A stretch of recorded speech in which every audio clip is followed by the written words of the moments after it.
Hi, I'm James Muir. Welcome to another Make More Noise screencast. Another free plugin today, this time an equalizer from Ignite Amps. It's the PTeq-1A.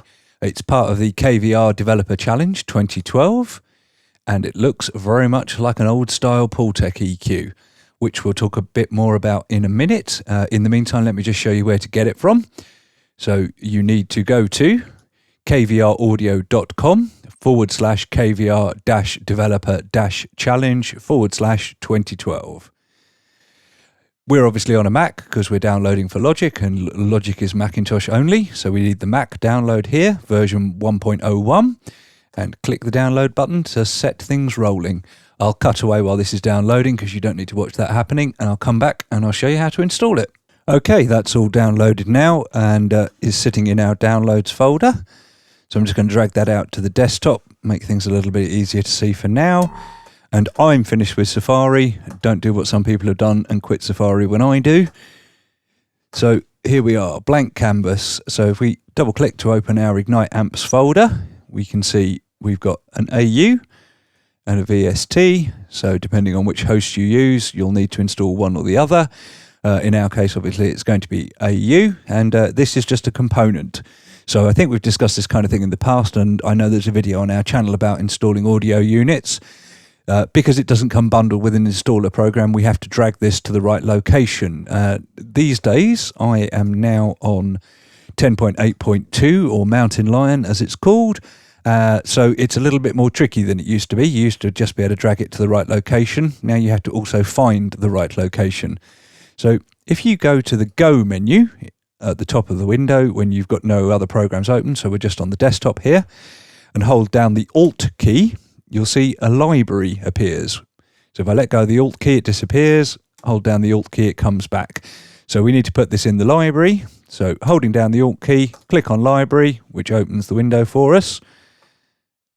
Let me just widen that out a little bit.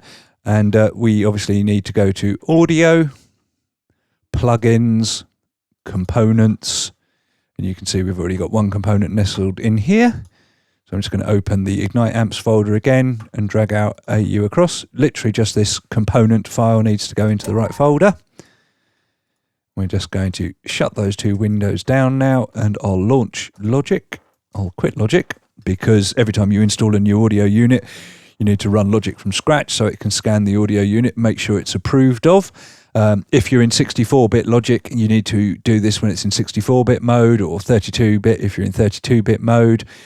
Whichever mode you want to use the plugin in, you need to launch Logic in that so it can scan it in the right mode. Alternatively, like I'm using 64-bit and 32-bit at the moment, I'll eventually need to scan it in both modes. But for now, I'm just going to open in 32-bit and let it scan.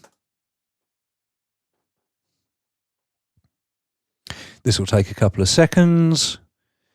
Then hopefully we should see a window where it evaluates the new plugin. There you go. It's just making sure it's okay. And then Logic should roll on and open. Okay, so we've got Logic up and running. I've dragged an Apple loop of some arpeggiated acoustic guitar into our window. So the next thing to do is to instantiate the PTeq-1A. So audio units. We'll take this under the inserts, audio units, Ignite Amps, PTeq-1A, stereo because it's a stereo guitar loop. And here we have our vintage style equalizer, beautifully rendered and modeled in software. So I think what I'll do is I'll probably put some stuff on our Tumblr, going through the history of the Pultec EQ and the various different versions of it there are, and that way the people that are really interested in the detail can have the detail, and those of you that just want to get on and try these things can watch the rest of the video and never think about it again. So from left to right, stereo or mono button. Well, obviously stereo track, stereo file, we want stereo, but if it's on a mono track, you can switch it to mono, which I think, if I remember correctly, in the manual it says it actually halves the CPU load, which would make perfect sense. Then where it's a little bit different from Pultec EQ, and actually I think this is really sensible, they've divided the three frequencies using these white lines. So you've got a low frequency section, a high frequency section, and then you've got the high frequency attenuate section. output at the end. So input and output, you can either turn things up or down before they hit the plug-in. You can switch the EQ out of the circuit and just leave the tube emulation in if you want to use it as a subtle warmer, or you can have the EQ in and the tube circuit out, which will take the CPU load down again. Probably won't sound quite as good, quite as nuanced an emulation. In fact, again, I think it says in their manual that it's that one of the uses they suggest is switching the tube emulation off when you're getting your tracks together, and then switching it back on when you do your final bounce or your render, and that way you can keep your CPU overhead right down. Okay, for those of you that are only familiar with modern EQs, this might seem a little bit odd at first, so you'll have to bear with me. The way that the Pultec works is it works at fixed frequencies, so it's not continually sweepable between frequencies. So you have a choice of 20 Hertz, 30 Hertz, 45 Hertz, 60 Hertz, 100 or 150 Hertz for the low frequency. If you're dead set on a frequency that's between those switched ranges, you're out of luck. This isn't the EQ for you. Then you have a boost button, which turns the EQ up at that frequency. And because this is a shelving EQ, turns it up a bit below and a bit above it as well.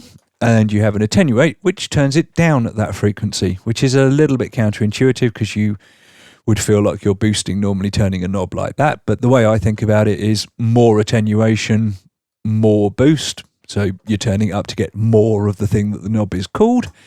So let's have a listen to this low frequency EQ. We're going to switch it to, let's say, 150 Hertz for acoustic guitar. So first of all, I'll boost a bit. You obviously, when you're boosting with an EQ, you need to watch your gain structure because it's an additive process, so it makes your signal louder. And then when the loop comes back round a couple of times, I'll attenuate. I might take the attenuation down to more like 60 Hertz or maybe even 45, because that's the sort of frequency you'd roll an acoustic guitar off. There's not a lot going on down that area on acoustic guitar. So let's have a listen.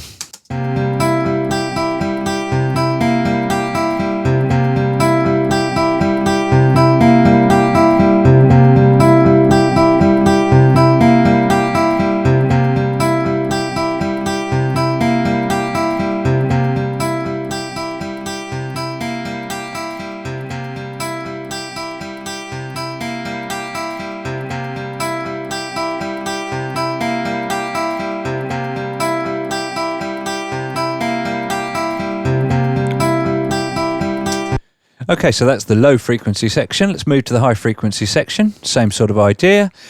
Fixed frequencies at 2, 4, 5, 6, 10, 12 and 16K. Boost turns up that frequency. Where this is a little bit different, it's got a bandwidth control, which is sharp to broad. This is effectively the same as the Q control in Logic's own EQ, so it's how wide the boost is. So with it set sharp, you'd be boosting a little bit above and a little bit below your center frequency, 6K in this case. Set to broad, you're boosting more widely round your chosen center frequency. Okay, let's have a listen.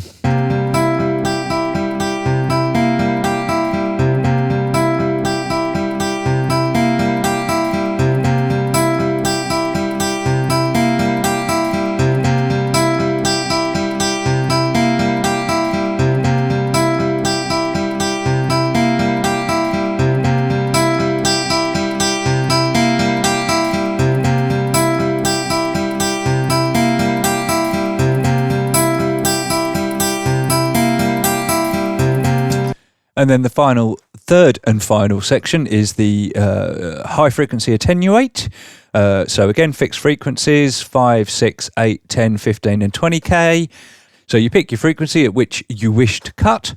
In this case, we've picked 10K, and this will just roll off the extreme top end, of which, again, there's not a massive amount on acoustic guitar.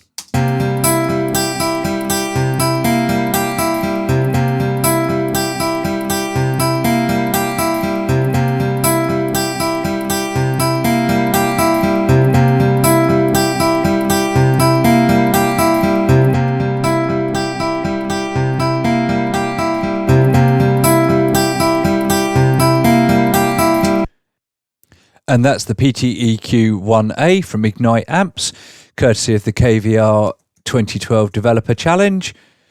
My humble opinion, well worth a look. The only free Pultec style EQ that I can think of in audio units. I probably made a terrible error by saying that on the internet, and there's hundreds of thousands of them, and everyone's going to tell me about it. But certainly worth a look in my humble opinion. As I said earlier in the screencast, we'll do a little bit more detailed rundown of the Pultec style EQs on our Tumblr, linking to some articles and probably to the original manual and stuff for those of you who like to geek out and get into the detail. For those of you who just want to get on and use it, kvraudio.com, kvr-developer-challenge/2012. I've been James Muir. Thanks for watching this Make More Noise screencast. Have fun.